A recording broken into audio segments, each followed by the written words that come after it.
Thanks so much, Claire, for that welcome. And can I also acknowledge Uncle Wally? Thank you very much for your really wonderful welcome to country this morning. Very warm and generous. And I acknowledge and pay my respects to the Ngunnawal people as the traditional owners of this land. And I thank them very much for their custodianship and care for country. I also extend that respect to any other Aboriginal and Torres Strait Islander peoples joining us here or online today, and I'm very proud to be part of a government who has committed to implement the Uluru Statement from the Heart in full, including constitutional recognition, a voice to our National Parliament, treaty and truth. Can I also acknowledge Public Service Commissioner Peter Woolcott and other senior leaders from the APS today. Thank you to the panellists. Thankfully for me, I'm not staying for question time. I figure I get enough of that in the Senate, but it's a really important opportunity for public servants right across the country to hear from some of our leaders and on their perspectives. I also understand there's 300 graduates from the 2023 APS Graduate Development Program who are tuning in from Old Parliament House this morning. Thousands of people online. I did ask if you were all being made to join online, but I'm assured that it's voluntary. And there's a small but a modest and mighty crowd here in Canberra. So I'm here to launch the State of the Service Roadshow series, and I see that it's going to go on a roadshow, travelling around the country over the coming weeks. I think this is a real opportunity to reflect on 2022, to understand all of the latest data and our knowledge of the APS, and to discuss where the public service needs to head to meet some of those challenges that we're all working on in the future. And it's a real privilege for me to have this role, to be Minister for the Public Service, and an amazing opportunity to work with you all to ensure that the enduring institution of the APS, shaped over more than a century, is protected and strengthened and able to perform the role that our democracy and the people of Australia rely upon. So you've all chosen to work as a public servant. It is indeed an honourable profession, a profession that's often misrepresented in lazy language from politicians who should know better but can't help the cheap headline.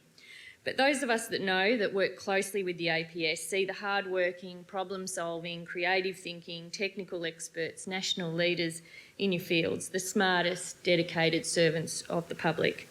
And when I look ahead, I know the APS has to adapt to the changing world around us. Perhaps this has always been the case, but the change that's coming our way seems to be coming at a pace. And despite all these challenges that brings, it provides us with enormous opportunity to adapt, to adopt and utilise new technologies to help us work, to evaluate what is being done to make sure it's delivering the outcomes sought, and to drive efficiencies so we can reinvest in growing areas of demand and meet community need. That's the Finance Minister part of my brain working there. I can see exciting jobs where we're retaining staff and employing new ones, where we offer flexibility and great opportunities so that people want to work in the APS, in jobs we probably haven't even thought of yet. So this is an important time to get moving, to prepare, to equip the APS, and in order to do that, we need everyone pulling in the same direction. Many of you will hopefully have heard of the work that's underway with the APS reforms. The 2021-22 State of the Service report highlights the beginnings of the work we are doing to build a fit-for-purpose, trusted and capable APS. The information in it helps inform our reform agenda, which focuses on 4 key pillars. An APS that embodies integrity in everything it does, that puts people and businesses at the centre of policy and services, is a model employer and has the capability to do its job well. I think this roadshow and the discussions today will give you all an opportunity to explore some of these reform areas, to examine the data collected through the census and some of the other trends that show in the report, and allow a local look at it all. I was really pleased to see the number of places that the roadshow is going, because we know that not everything happens in Canberra. I think this is a really important, and hopefully people will find time to engage in these opportunities to help shape the future of the APS. And there is some really pleasing information coming out of the latest report. If you indulge me as the Minister for Women, I strongly believe that the APS should be leading the way on reaching gender equality And in many ways, the information in the latest report shows good progress has been made in this area. For example, the APS has achieved overall gender balance at most senior leadership levels for the first time. Women make up 52% of the SES. However, there is still more work to be done to obtain parity at bands 2 and 3 levels. Female representation in the APS in 2022 is at 60.4%. And on the gender pay gap, it continues to close and is way below the national average gender pay gap. It was 6% in December 2021, down from 6.6% the previous year.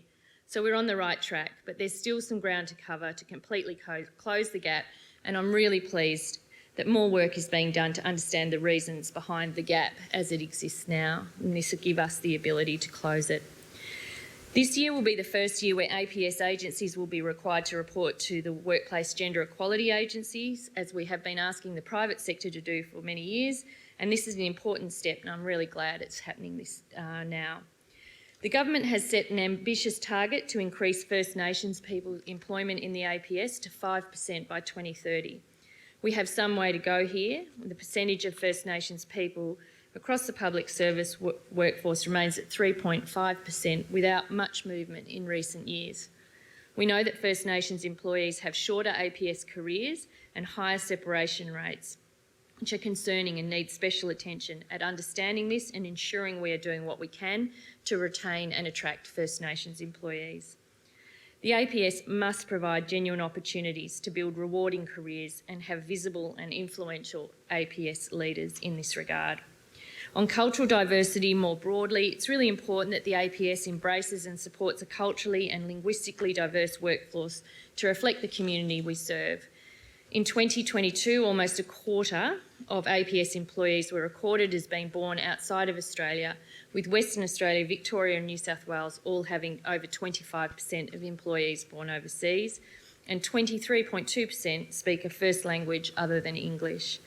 It's clear there is more work to do to increase the representation of First Nations and called employees within the senior levels of the APS, and I really welcome the work that will be done this year to support culturally and linguistically diverse and First Nations employees participating in the new APS Academy EL2 Continuous Professional Development Program as one of the practical ways to bridge the gap to the SES.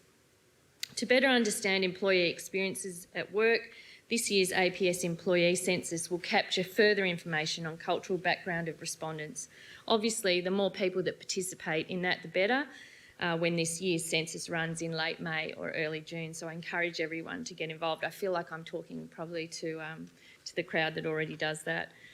We will ask for your engagement and feedback as we move to include stewardship as the new APS value in the Public Service Act. Collaboration across the service and with the public will follow to establish a purpose statement for the APS. This will unite the service and support you to connect to your role as stewards of the APS. The feedback the public shares with us about us and how they rate our work should be visible to all Australians. That's why we've published the Survey of Trust in Australian Public Services annual report. We're continuing to promote an open APS, one where genuine partnerships are actively sought out and encouraged with external organisations and communities. The state of the service gives us a lot of data points: how big the APS is, part-time, full-time work, 80% full-time, in case you're wondering. It was a bit higher than I thought. The diversity data, which I've gone through a bit before, age breakdown, classification breakdown. We now know names and the average age. And it's all collected and put into nifty tables for people like me to get my head around quickly. Through the census and other sources, I'm keeping a close eye on how the APS fosters respectful workplaces and an inclusive culture with integrity at the core. I'm pleased to see the APS employee census respondents continue to report lower levels of bullying and harassment. There has been a drop from 17.4% in 2012 to 9.2% in 2022. But this is still way too high, and we hear about pockets of negative workplace culture across the APS. I hear about it pretty regularly from time to time, usually at the supermarket at Dixon Woolworths. it's even higher for First Nations employees and employees with a disability. So this is something that we are keeping our eye on. We will be requiring the publishing of all census results as a way of ensuring we are providing and sharing information and ensuring that agencies are taking action where problems are identified. Now, I've talked a fair bit since taking on this role about making sure the APS has the capability to do its job well as part of the reform agenda. This will take time to re-establish after many years of eroding capability, but I am committed to getting it done. Now, this doesn't just mean employing more people, although in some cases it is needed, and you saw some of our response on that in the October budget. It's also about working differently, reprioritising within agencies and making the best use of staff already available. We're looking to develop an operating model for an in-house consulting function, which some of you may have heard about. Now, this will not replace the use of consultants, but I'm hoping it will strengthen core capabilities and functions. And I would like to see a reduction in the use of consultants overall. The Capability Reinvestment Fund opened late last year as part of APS reform and has received a number of proposals that respond to a number of systemic challenges the APS faces. I look forward to having more to say about that soon. Evaluation, also an important capability the government would like to enhance. We must be in better shape to evaluate and assess the programs we deliver now and the programs that we will establish in the future. Evaluation hasn't been a big part of the public policy process in this country, and that needs to change if we're going to be the efficient, effective and trusted APS relied upon by the Australian community, and also if we're going to be able to afford to do all the things that we need to do. Before I finish, I would just like to briefly touch on APS bargaining. We are genuinely trying to do things differently here to how it's been done before. We want to engage with our employees and through their representatives, through the unions. We want to genuinely bargain. Now, I've been around this clock a few times, so I do know that it's not all going to be smooth sailing. And there will be times that we disagree, but I can assure you that the government wants to work with you as a model employer to reach agreement and affordable wage increases and improvements to conditions where we can and settle those agreements as soon as possible. We don't want to draw it out, and we are genuinely at the table. We have put resources behind a bargaining team led by the Commission. That work is underway and I know there will be some bumps, but I am genuinely hoping we can move through that reasonably quickly. So in conclusion, there is much going on across the APS. Aside from APS reform, you've all got your day jobs to do. We are a demanding government in the sense that we want to get things done. We do want to make a difference, and I think you can see that right across all portfolios and across the Cabinet. For me, in my role as Minister for the APS, we will work to tackle the challenges identified in many reports, the ODI, but also the information we can glean from the State of the Service report by getting on with the reform work, by investing in our people and improving capability, by grabbing the opportunities that come with new technology, and through all that building an APS for the future. Integrity, focused on the people it serves, a model employer, attracting and retaining the best and the brightest with the capability to do its job that we need it to do, to deliver 21st century outcomes through new ways of working and innovation. So not much really to achieve, but we can only achieve this with your buy-in and help through the important work that you all do. So thank you for the opportunity to launch the Roadshow today and have this opportunity just to give you, say, a few remarks. I really cherish this part of my job and I look forward to working together to protect and strengthen the APS. Thanks very much.